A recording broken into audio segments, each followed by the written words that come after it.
오늘 나눌 말씀의 제목은 진품이 되기를, 진품이 되라, 이런 말씀을 나누려고 합니다.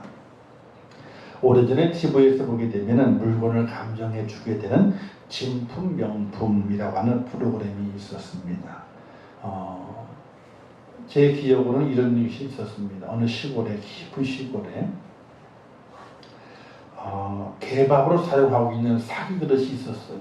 개밥으로 사용하는 하얀 사기 그릇이. 그 옛날에는 사기 그릇을 많이 사용했고, 비싼 돈 있는 집은 녹그릇을 사용했기 때문에 사기 그릇이 대충 많이 있었습니다. 근데 그 사기 그릇을 가지고 이제 개밥으로 사용하고 있었는데 몇 대 오랜 동안 사용한 겁니다. 그래서 그 진품 명부하는 그 코너에 그 사기 그릇을 들고 나왔어요. 이게 아주 오래된 건데, 그러니까 본인이 갖고 나온 사람이 말하기를 우리 할아버지 때부터 이걸 사용하면서 알고 있는데 너무 오래된 거여가지고 이게 진짜인지 가짜인지, 어떤 사람은 백자가 아니겠느냐, 이런 얘기가 있어가지고 진짜인지 가짜인지 한번 감정 받은 게 나왔다, 이렇게 얘기했어요.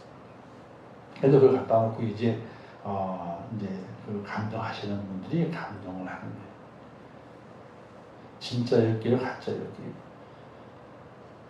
진짜였어.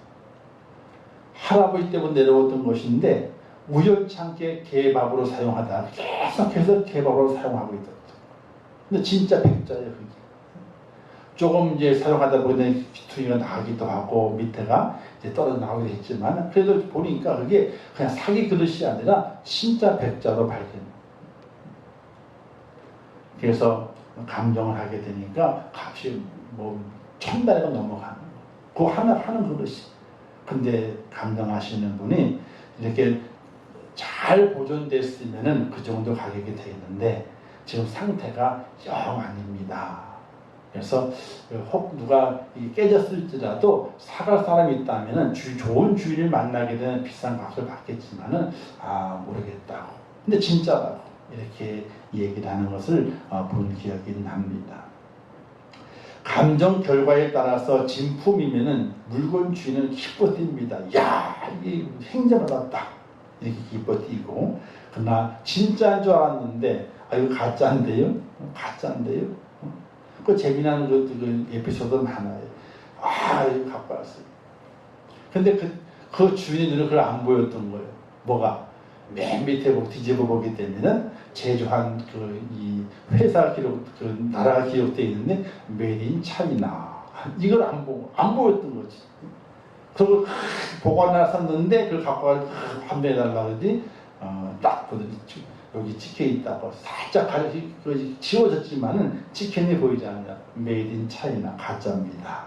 그럼 웃음바다가 되고 아주 그냥 허탈해하는 주인의 모습을 본 적도 있습니다.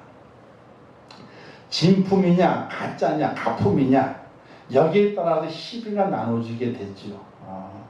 자, 공산당은요, 공산당원의 성분을 나누게 되면 이렇게 나눈답니다. 토마토 당원이냐 사과 당원이냐. 공산당원을 구분하게 될 때에 토마토 당원이냐 사과 당원이냐. 왜 그런가 하니, 안과 박이 빨간 공산당원은 토마토 당원이고 겉은 빨간데 속은 하얀 사람은 사과 당원이라, 이렇게 구분을 한다 그러는 겁니다. 안과 박이 같은 당원은 진짜 당원이고 안과 박이 다른 당원은 가짜 당원이라는 것이죠. 그래서 무슨 얘기로 저 사람은 사과 당원이야, 겉은 빨간데 속은 하얘니까 공산당원이 아니라는 것인지, 그렇게 자기들 안에서 그렇게 하면서 사람들 가리고 이렇게 했다는 이야기도 있습니다. 신앙도 진품 신앙이 있고 가품 신앙이 있습니다. 토마토 신앙이 있고 사과 신앙이 있다는 것이에요. 겉과 속이 같은 신앙이 있는 반면에 겉과 속이 다른 신앙이 있을 수 있다는 이야기입니다. 사도행 20장에 보게 되면 베스도 총독이 바울을 재판하게 될 때 이렇게 말했습니다. 바울아, 너가 미쳤다. 미쳤다. 바울아, 너가 미쳤다. 왜? 이 베스도 총독은 바울의 과거를 알고 있거든요. 로마 시민권을 가진 자고 유대 사회에 그 덕망 있는 사람이어서 나중에 차세대 지도자로 유대 사회를 이끌 수 있는 그런 인물로 사울을 보고 있었는데 그가 이름이 바울로 바뀐 이후에 그의 행적을 바라보게 되니까 미쳤거든. 왜? 자기의 모든 신분을 다 내려놓고 정말 그 당시에 비천하고 비천한 목수의 아들을 메시아로 섬김에 따라다닌다 하는 그 소식 속에서 바울이 잡혀오는 그때에 바울을 향해서 너가 미쳤도다 이렇게 말했습니다. 총독의 그 말은 바울을 비꼬는 의도로 말했지만은 바울의 입장에서는 그 말을 들었을 때에 나는 겉과 속이 같은 사람이구나. 명예로운 말로 그가 알아들었을 것입니다. 사람이 위기에 닥치게 되면 변절을 하게 되죠. 그러나 바울은 죽음을 두려워하지 않고 사람들에게 신앙을 확실하게 드러내며 끝까지 예수를 전하는 전도자의 모습을 유지하게 됩니다. 평안할 때에도 예수, 어려울 때에도 예수, 먹고 자고 잠잘 때가 있을 때도 예수, 먹고 자고 또 누울 때가 없을 때에도 예수. 겉과 속이 같은 모습으로 사도 바울이 살아왔는데 그 사도 바울의 그 모습을 진품신앙이라 이렇게 말할 수 있게 되는 것입니다. 사랑하는 성도 여러분, 아무리 힘들고 어려운 환경일지라도 죽음의 위기에 처했을지라도 우리의 신앙이 바뀌어지면 안 됩니다. 나의 겉모습과 나의 속이 똑같은 토마토와 같은 그런 신앙의 모습으로 진품신앙의 모습을 간직할 수 있어야 됩니다. 광주 어느 교회 다니신 한 권사님의 발에 큰 화상 흉터가 있었는데 그 교회에 있던 목사님께서 물으신 거예요. 아니 어쩌다 이렇게 됐냐고 물었습니다. 이때 그 권사님 말하기를 남편이 불신자인데 본인의 교회를 너무 열심히 다니게 되니까 교회 가지 못하게 하기 위해서 끓는 물을 갖다가 발에 붓대는 끓는 물. 하지만 그럼에도 불구하고 그 권사님은 계속해서 교회에 다니고 끝까지 교회를 지키는 하나님의 사람으로 살았다는 거예요. 이것이 바로 진품신앙의 모습인 것입니다. 가짜 신앙은 힘들고 어렵고 위기가 닥쳐오게 되면 겉과 속의 다름을 보여주게 됐죠. 그러나 진품신앙은 어떤 상황에서든지 변함이 없습니다. 겉과 속이 일치합니다. 사도 바울처럼 겉과 속이 같은 진품신앙으로 우리가 살아갈 수 있어야 되는 것입니다. 희망 고문이라는 단어가 있습니다. 안 될 것을 알면서도 될 것 같은 얕은 희망으로 상대방이나 혹은 자신을 고통스럽게 한다는 뜻으로 희망 고문이다 이런 말을 사용하게 됩니다. 희망 고문을 가장 잘 보여준 사례가 요즘 방영되고 오랫동안 인기를 끌고 있는 골목 식당을 보게 되면은 그 희망 고문을 생각할 수가 있게 됩니다. 백종원 씨 프로그램 워낙 많이 해가지고 그냥 다 틀면 백종원 씨만 나오고 어쨌든 뭐 골목 식당을 하면서 유명해지기도 하고 또 부작용도 있었고 여러 가지가 있었지만은 그러나 그 골목 식당을 진단에 가는 과정 가운데서 발견해내는 것이 모든 식당 하시는 분들이 희망 고문에 시달리고 있다는 거예요. 희망 고문에. 잘 되겠지. 잘 되겠지. 지금 잘 안 되고 있음에도 불구하고 잘 되겠지 하는 그 희망 고문을 가지고 버텨가고 있는 그 현장을 보게 됩니다.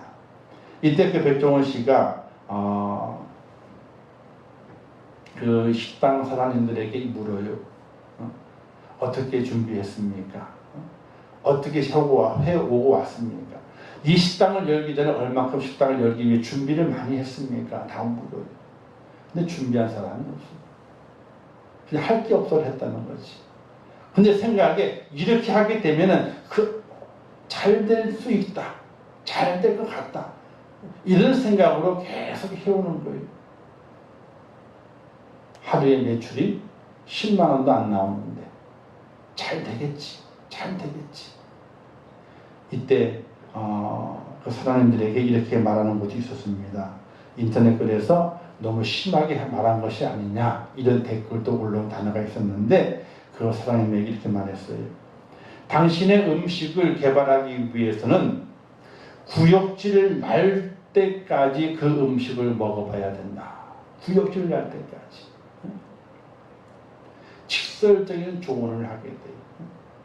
먹어봐야 된다. 자극적인 말이지만 조언의 진짜 의미는 헛된 희망으로 식당 운영하는 대신에 기본을 잘 충실하게 준비해내지 않으면은 식당을 운영할 자격이 되지 못하고 성공할 수 없다. 희망을 가질 수 없다. 이렇게 직언을 하게 된 것이라고 볼 수가 있게 됩니다. 이 백종원 씨가 지적하고 있는 내용을 보게 되면 가장 간단합니다. 두 가지를 지적합니다. 첫 번째는 뭐냐면 식당 하는 사람은 가장 기본이 되어 두 가지 기본이 있어야 되는 첫 번째 기본이 뭐냐? 첫 번째 기본은 남에게 음식을 주려 하게 될 때는 깨끗해야 된다. 어쨌든 음식의 맛, 그건 나중이고 나중 문제가 처음이 남에게 돈을 받고 음식을 주려는 그 사람은 깨끗한 음식을 줘야 된다. 그래서 점검하잖아요. 주방을 다 점검하면서 어떤 주방은 난리가 정말 호되게 야단을 치죠. 이런 주방을 가지고 어떻게 사람이 돈을 받고 뭘 더 주냐고 말이죠. 호되게 야단을 칩니다. 청결을 이야기하게 돼요. 그리고 두 번째는 이제 음식의 맛을 내고 독특한 음식 또 사람들에게 호감을 줄 음식 또 호기심을 줄 만한 그 음식을 만들 이 레시피를 잘 연구해서 음식에 대해 잘 연구해서 집중할 수 있는 것 몇 가지만 가지고 이 식당을 운영하게 될 때에 잘 될 수 있다. 이 두 가지를 설명하는 것을 볼 수가 있게 됩니다. 기본에 충실해야 된다는 거죠. 기본이 두 가지라는 겁니다. 첫 번째는 깨끗해야 된다는 거예요. 두 번째는 집중할 수 있는 몇 가지 음식만 가지고 레시피를 잘 개발해서 훈련을 많이 하고 노력을 해서 좋은 음식을 개발해내야 된다. 이걸 말하게 되는 거지. 그런데 그것을 이야기하는 과정 가운데서 우리 신앙인에게 주는 교훈이 있습니다. 우리가 믿음을 가지고 살아가게 될 때에 진품 신앙을 간직하기 위해서 우리에게 두 가지가 필요합니다. 기본적인 두 가지가 필요해요. 그 첫 번째가 뭐냐면 하나님 앞에서 청결해야 되는 거예요. 신실해야 되는 거예요. 하나님 앞에 내 영의 모습이 깨끗해져야 되는 거예요. 내 더러움을 다 씻어내 버려야 되는 거예요. 내 속에 있는 불신을 다 씻어내 버려야 되는 거예요. 이것이 가장 첫 번째 우리가 해야 할 일이. 그리고 두 번째는 하나님의 말씀에 집중해야 되는 거예요. 다른 것에 집중하는 것이 아니라 하나님의 말씀에 집중하면서 그 말씀을 내 삶 속에 연결시킬 수 있는 그런 능력의 사람으로 살아갈 수 있어야 되는 것이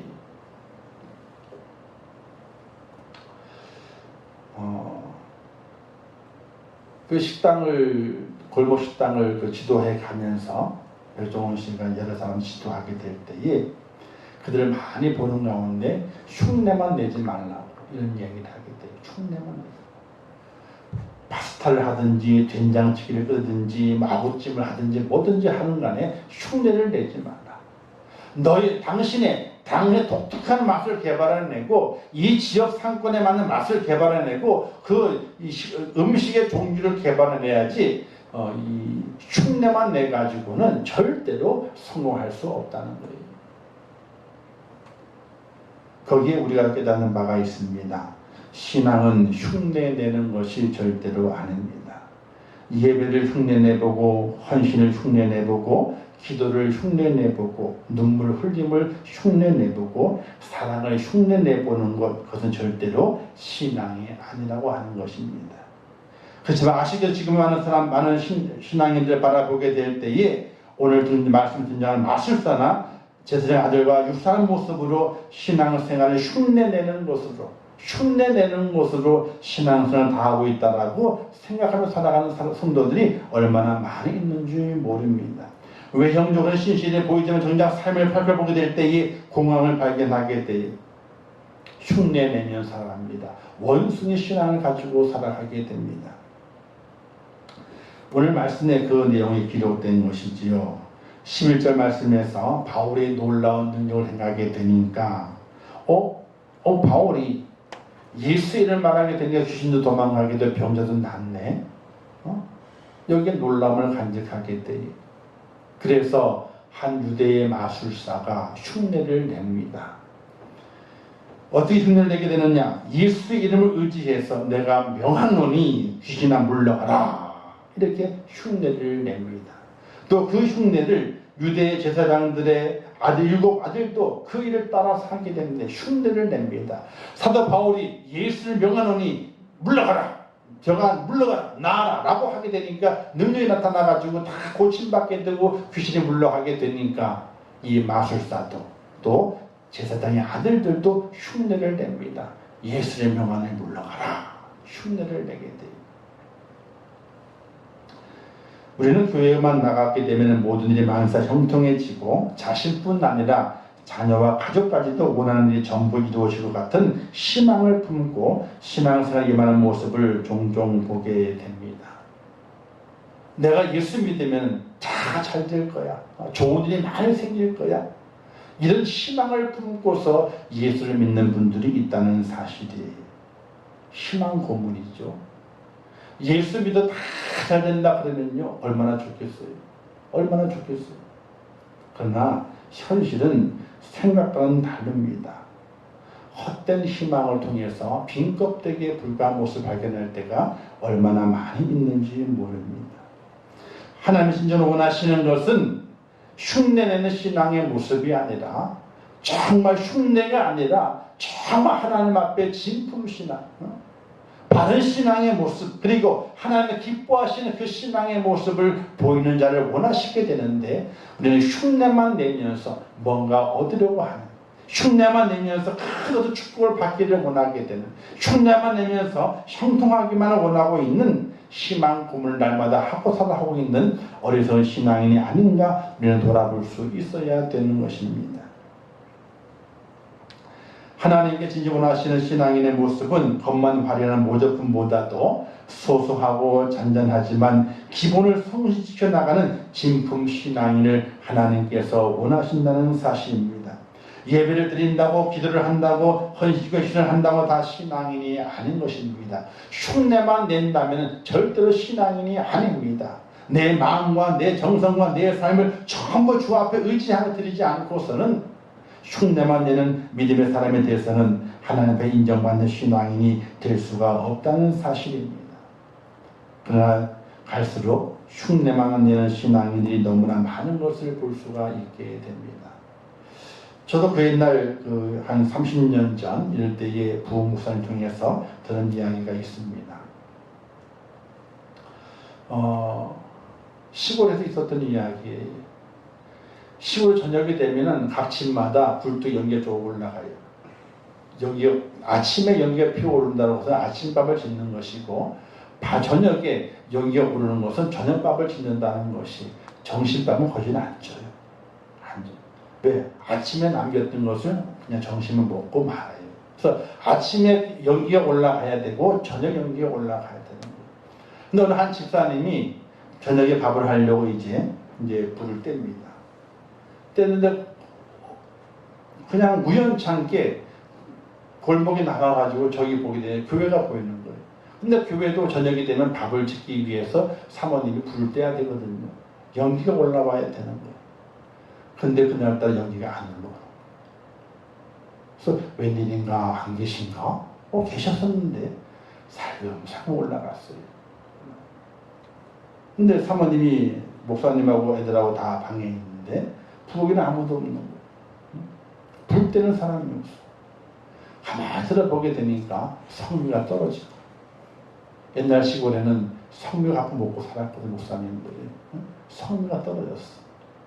그래서 그 식구들이 모여 앉아가지고 목사님 이렇게 말씀하시는 거예요. 밥이 없다고 얘기를 하진 않아요. 아이들에게 이렇게 말합니다. 얘들아, 오늘 저녁에는 하나님께서 우리로 하여금 기도하게 하시는 것 같아. 하나님께서 오늘 저녁은 우리가 금식 기도를 하기를 원하시는 것 같아. 그래서 교회를 위해서 기도하고 성도를 위해서 기도하고 오늘 저녁에는 우리 금식하면서 기도하자. 그리고 저녁 먹을 시간에 둘러 앉아가지고 금식하면서 밥상은 차려졌지만 밥이 없고, 그리고 기도하고 그 소리를 뒤에서 그 집사님이 듣게 되었어. 그 집사님이 울면서 자기 집으로 내려왔어. 자기 집에 짓고 있던 그 밥을 다 보다가 다시 목사님 대 앞에 살짝 두고 자기 집에 내려가서 식구들을 불러 모았어. 이렇게 말했답니다. 여보, 얘들아, 엄마가 밥을 지으려고 준비해 봤는데 갑자기 하나님께서 우리 식구들에게 기도하라 그러시더라. 오늘 저녁은 금식하며 기도하라고 말씀하시는 것 같아. 우리 한 끼지만은 금식하면서 오늘 저녁 기도하자. 우리 기도해. 금식하면서. 그거 어디다 갖다 주고 목사님 댁에 갖다 주고. 그 외에는 정말로 한 끼 밥을 먹는 것이 힘이 들었다 그래요. 그래서 그 좋은 이장이 좋은 이장이라면 아침마다 높은 언덕에 올라가가지고 말을 굽어 살핀답니다. 좋은 이장은. 저녁마다 높은 언덕에 올라가서 말을 굽어 살핀답니다. 무엇을? 어느 집에 연기가 올라오지 않는지 이거 굽어 살핀다는 거예요. 그래서 그 집을 체크해 뒀다가 바로 내려가서 자기 양식을 가지고 그 집집만 다 돌아다니면서 양식을 주었어. 그 저녁에 불뚝에 연기가 올라올 수 있도록 이렇게 만들어 주었다는 거예요. 그 어려운 시절에 한 끼만 먹어야 되는데 그 밥을 먹는 걸 포기하고 식구들 전체를 금식기도 시키고 그래서 목사님께 나눠 주어서 목사님의 가정을 공개했던 이야기들이 그들이 얼마나 많이 있는지 몰라요. 우리의 믿음의 삶은 예배드리는 것, 기도하는 것, 헌신하고 희생하는 것 이걸 한다고 신앙이라고 말하지만 이 모든 것을 흉내만 내고 있다면 바른 신앙이 될 수 없다는 것입니다. 진품 신앙이 될 수가 없다는 겁니다. 하나님이 감동했을 때에 야 이게 진품이구나라고 인정할 만한 신앙이 될 수가 없다는 겁니다. 흉내내는 신앙이 아니라 우리의 마음과 우리의 정성을 다하는 신앙. 정말 내 속의 전부를 하나님께 드리고 하나님을 온전히 의지하고 내 삶에 어떤 고난과 역경과 환난이 온다 할지라도 절대로 하나님 안에서 믿음을 지키고 내 위치와 본분을 지켜갈 수 있는 하나님의 사람이 되는 것. 흉내만 내는 신앙이 아니라 정말로 내 삶의 전부를 정말로 드리면서 하나님을 섬겨갈 수 있는 믿음의 사람, 그 사람이 진품 신앙인이 될 수 있다는 사실입니다. 진품 신앙인이 되게 되면 사도 바울과 그 능력을 행하게 됩니다. 마귀도 그 앞에서 무릎을 꿇습니다. 병마도 다 물러가게 됩니다. 그러나 진품이 아니라 흉내만 낸다면 도리어 그 환난에 그를 씹어삼키게 되고 도리어 그 고난과 염려와 근심이 그를 억눌러서 꼼짝달싹하지 못하도록 만들게 되는 부끄러운 자가 될 수밖에 없다는 사실입니다. 오늘 본문의 마술사도 그렇고 제사장의 아들들도 흉내만 내다가 어떻게 됐습니까? 귀신에게 쫓겨남을 당하게 되고 눌림을 받게 되고 벗음으로 도망하게 되는 부끄러움을 당하는 모습으로 성경을 기록해 놓고 있는 것입니다.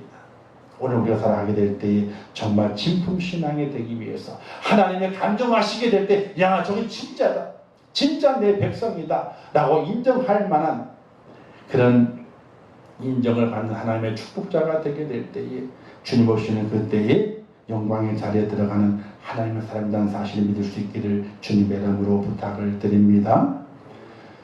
진품신앙은 끝까지 자기의 위치를 지키는 신앙입니다. 다니엘의 세 친구인 사드락과 메삭과 아벳느고가 풀무불에 던짐을 당하면서도 자기의 위치를 지킵니다.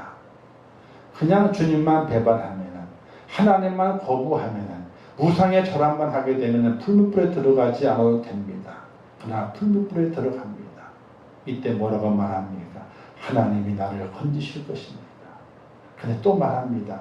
그렇게 하지 아니하셔도 그렇게 나를 건지지 않고 풀무불에 나를 불태워 죽인다 할지라도 나는 절대로 하나님 외에는 다른 이에게 절할 수 없다라고 하는 하나님의 은혜가 임할 것일 때 임하지 않더라도 절대로 하나님을 배반할 수 없다고 하는 자기의 믿음의 신앙의 자리를 지키는 사드락과 메삭과 아벳느고 하나님께서 그들을 진품으로 인정하게 되는 겁니다. 다니엘이 사자굴 속에 던져짐을 당하게 되죠. 예루살렘 향해 창을 열고 하루에 3번씩 기도합니다. 기도하지 못하게 만들었습니다. 기도하는 자는 사자굴 속에 던진다고 분명히 선포된 겁니다. 변개치 않은 도장이 지켜져 있는 것입니다. 그럼에도 불구하고 다니엘은 개의치 아니하고 기도합니다. 자기의 자리를 지키면서 기도합니다. 사자굴 속에 들어갑니다. 사자가 입을 봉하고 사자가 입을 다 닫고서 다니엘에게 엄습하지 못합니다. 세례 요한은 헤롯에게 목배임을 당하면서도 자기 비치를 지키게 됐죠. 폴리갑 감독은 화형을 당하며 자기 비치를 지키게 됩니다. 우리나라의 주기철 목사님도 순교하시게 될 때 이런 얘기를 남겼습니다. 따스한 순유 한 사발 마시고 싶소. 내 하나님 앞에 가면 조선교회를 위해서 기도하리이다. 이러고 순교를 하셨어요. 감옥에서 자기의 자리를 지키는 겁니다.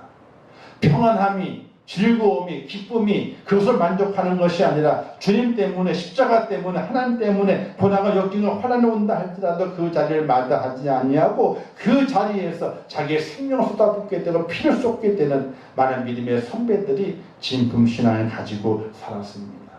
오늘 우리 또한 그들과 같이 진품신앙을 소유한 하나님의 사람으로 살아가야 됩니다. 내게 믿음을 주셨고 내게 은혜를 주셨고 내게 사랑을 주셨습니다. 내게 생명을 주셨습니다. 그분을 믿는 그 진품 믿음을 가지고 달려가는 하나님의 사람이 되었을 때에 마지막 때 주님께 감동하시게 돼요. 이리저리 둘러보시게 돼요. 속도 들여다보시고 겉도 보시게 되고 좌우를 다 살피십니다. 그리고 판결하십니다. 진품 했을 때 천국 가는 겁니다. 그러나 이건 가짜다라고 했을 때 지옥 가게 되는 겁니다. 이런 재미난 이야기가 있는데 이 이야기를 하고 마치겠습니다.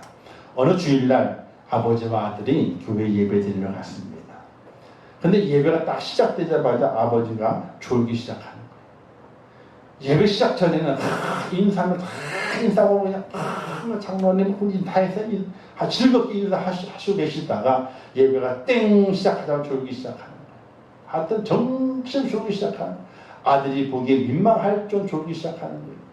아들이 아빠 졸지 말고 너무 졸기 시작해요. 아무리 깨워도 도저히 소용이 없어요. 그러자 아들이 아빠에게 이렇게 얘기했답니다. 아빠 빨리 세금 내고 집에 가자. 빨리 세금 내고 집에 가자. 세금이 뭐예요? 헌금 내고 빨리 집에 가자. 아버지는 지금 세금 내러 왔다 이거예요. 하나님 앞에. 왜? 아니 예배드리는 졸고만 있는데 졸고만 있는 것은 말이 안 된다는 거지. 그건 예배드리는 게 아닌 것이 예배드리는 것이 아니기 때문에 이거는 가짜라 이거야. 그러니까 빨리 세금 내고 빨리 집에 가자. 여기에는 큰 의미가 있어요. 정말 우리가 진품 신앙이 되어서 예배를 정말 드리고 정말 기도하고 정말 찬양하고 정말 감사하면서 믿음의 삶을 살고 있는 것인지 흉내만 내려왔다가 모든 시간에 지루하고 아무 탐구하지 못하게 되고 졸다가 가는 것은 그 아들이 보게 될 때에 아빠는 세금 내려온 것이지 예배 드려 온 것이 아니라는 거지. 사랑하십니다 여러분. 하나님을 그런 우리의 마음이 그렇지 않은가 돌아봐야 됩니다. 하나님의 예배는 우리의 마음의 자세가 그렇지 않은가 돌아봐야 됩니다. 지금 현재 성령 예배를 드리지 못하는 지금 형국에서 하나님은 더욱더 진품 신앙인을 찾고 계신지 모릅니다. 소돔 고모라가 멸망당하게 될 때에 의인열이 없어서 멸망을 당하지 않습니다. 또 주님께서 말씀하시게 되되 의인 하나가 없어 의인 한 명을 찾는다고 말씀하고 있는 것이군요. 지금 이 시대에 그와 같이 하나님께서 진품 신앙을 찾고 계신지 몰라요. 의인 열을 찾든지 의인 하나를 찾든지 지금도 찾고 계시리라 생각이 됩니다. 사랑하는 성도 여러분, 우리의 믿음은 정말 진품 믿음이 되어야 됩니다. 진품 신앙이 되어야 됩니다. 왜? 마지막에 우리 주님께서 감동하신다 그랬거든요. 그냥 다 통과하는 것이 아니라 감동하신다 그랬습니다. 주여 주여 하는 자마다 다 들어가는 것이 아니라고 말씀했습니다. 그 문은 들어가는 문은 좁다 그랬고 그 길도 좁다 그랬습니다. 감정하신다는 겁니다. 과연 내 속에 진짜 신앙을 가지고 하나님을 섬겨가고 있는지 아니면 흉내만 내는 가짜가 돼서 겉으로는 화려하지만 진짜가 아닌 모습으로 살아가고 있는지 우리는 돌아볼 수 있어야 됩니다. 사랑하는 성도 여러분, 정말 힘들고 어려운 때를 살아갑니다. 우리의 마음의 상처를 입고 우리의 삶의 고난을 고통을 받으며 살아갑니다. 어찌할 바를 모르는 시절을 살아가게 됩니다. 이 시절을 살아가게 될 때 하나님께서 원하시는 신앙이 있다는 사실입니다. 진품 신앙을 원하신다는 겁니다. 말씀을 의지하면서 진품 신앙이 되어서 하나님의 마음에 감동을 주고 마지막 때에 정말 진품이다 라고 인정받으면서 하나님 나라로 올인할 수 있는 그런 축복자가 다 될 수 있기를 주님의 이름으로 축원합니다. 기도하겠습니다. 좋으신 아버지 하나님을 감사합니다. 저희를 사랑하셔서 또 이 밤에 귀한 말씀 함께 나누게 하십니다. 사도 바울의 능력을 행합니다. 귀신을 내어 쫓고 병자를 고칩니다. 이를 바라봤던 마술사들이 또 유대의 제사장의 아들들이 흉내를 냅니다. 예수 이름을 명하노니 물러가라 라고 흉내를 냅니다. 흉내를 냈던 그들은 귀신이 달려들어서 그를 넘어뜨리고 그들 옷을 벗기고 부끄러움을 당하게 만듭니다. 하나님 아버지, 우리의 믿음이 진품 믿음이라면 하나님의 그 능력을 행하지만 우리의 믿음이 진짜가 아닌 가품이라면 부끄러움을 당할 수밖에 없습니다. 하나님이여 저희를 도와주시옵소서. 이 땅의 많은 물건들도 진품이라면 인정을 받고 높임을 받고 존경을 가치를 또 인정받지만은 가짜라면은 가짜 없이 버림을 당하게 됩니다. 하나님 앞에 진짜 믿음, 진짜 신앙인의 모습으로 세워지게 도와주시고 내게 은혜를 보시고 사랑을 보시고 생명을 주시는 그 하나님을 온전히 바라보고 십자가를 바라보고 어떤 삶의 고난과 역경과 환난이 온다 할지라도 믿음 안에서 굳건하게 달려갈 수 있는 하나님의 사람이 될 수 있도록 은혜를 베풀어 주시옵소서. 진짜 믿음을 가진 자의 모습 인정받게 도와주시고 가짜 믿음, 흉내만 내는 믿음을 가진 자가 되어서 부끄러움 당하지 않도록 저희를 도와주시옵소서. 이 밤에 함께 하신 아버지 하나님을 붙잡아 주시고 이번 주일도 영상으로 예배해야 됩니다. 저희의 연약함을 불쌍히 해주시고 아버지 하나님 앞에도 예배하게 될 어느 곳에서 예배하게 될 때에 진실한 예배자 설 수 있도록 은혜를 베풀어 주시옵소서. 오늘 함께 하실 것을 믿습니다. 이 밤에도 단잠을 쉬고 내일 또 좋은 날을 보게 하시며 거룩한 주일은 믿음으로 잘 준비해서 어느 자리에 어느 곳에 있든지 신실한 예배자로 하나님을 보고 십자가의 그 은혜를 바라보며 감사하며 예배한 자가 될 수 있도록 은혜를 베풀어 주시옵소서. 예수님의 이름으로 기도하옵나이다. 아멘. 하늘에 계신 우리 아버지여, 이름이 거룩히 여김을 받으시오며 나라에 임하옵시오며 뜻이 하늘에서 이룬 것 같이 땅에서도 이루어지리라. 오늘날 우리에게 일용할 양식을 주옵시고 우리가 우리에게 죄 지은 자를 사하여 줄 것 같이 우리 죄를 사하여 주옵시고 우리를 시험에 들게 하지 마옵시고 다만 악에서 구하옵소서. 대개 나라와 권세와 영광이 아버지께 영원히 있사옵나이다. 아멘. 아버지 함께 하시고 주의 산지 붙잡아 인도하시옵나이다. 하나님 아버지여 저를 붙잡아 주시옵소서. 진품 신앙이 되게 하시옵소서. 빛나는 신앙이 되게 하옵소서. 가치 있는 신앙이 되게 하옵소서. 인정받는 신앙이 되게 하옵소서. 하나님의 의를 드러내는 신앙이 되게 하옵소서. 하나님을 도와주시고 인도하실 것을 믿습니다. 아버지 잡아주시옵소서. 주시옵소서. 주의 사랑을 온전하게 하시옵소서. 이 마지막 때 아버지 하나님을 진짜로 인정받게 하시옵소서. 우리 예배가 진짜가